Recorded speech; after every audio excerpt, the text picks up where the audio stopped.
ngeke ngizokhuluma ngayo nganza wethi ingaphezu kwami nami. Ngakho ngengixele kuyona ngizothi ithasi kancane ngoba nami lesigaba ngafika kusona. But ngizizwa kufanele ngikusho lokho. Yes, kufanele abangani bethu basibonise. But ungaboyithatha le advice mawungabe umuntu noma umnomzana umuzo ethi angeke ngizwe ngomfazi mina. Ngeke ngitshele umuntu wesifazane. The question ngesikhathi umlanda kini wawuthakaza kwenzani?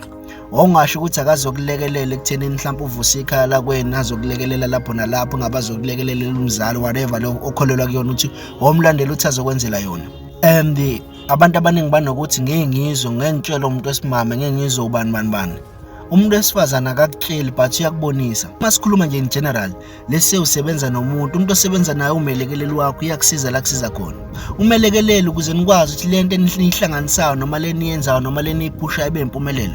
Uyadinga ukuthi naye akubonisa abe nombono, akukhuze la ukuthi ungenzi kanje, yenza kanje ukuthi uma kukanje ngeke hambe kanje, asenze kanje. But why mangabe empilweni sithi abantu besimame sibalethe empilweni njengabalekeleli bethu kodwa singafuni ukuzwa ngabo? Akakuchayeli umthetho, uyakubonisa njengomuntu ofuna ukuthi abe umlekeleli wakho naye unesifiso sokuthi kube khona something eniyenzayo noma eniphushayo iba impumelelo empilweni yenu. It's just that abantu abaningi sebafiqwa ngomqondo ukuthi ungezwa ngolokhuzana. Endonaka uma ungabe ungayilaleli advice ukuthi ungezwa ngomuntu wesifazane uzwa ngayi. Abo bantu labo mabebona ukuthi ayilungu ye understand lento uthi no. Njengoba uthi sibanelana njengoba lo muntu ela empilweni yami uyadinga ukuthi kube khona umbono abanawo nami futhi ngiwulalele njengomuntu ongisizayo noma ozoba umsizi wempilo yami.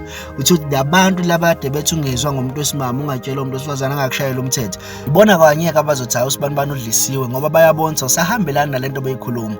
So bengisika nje nami elijikayo nganza wethu ukuthi sometimes asikukhipheni lomqondo especially uma bese abantu asebekhulile ukuthi sithi abantu besimame bashayela umthetho noma ngesizwe ngabo. No, lo muntu engithi umthathe ezifu uzoba umelekeleli empilweni yakho uthi wakhe something.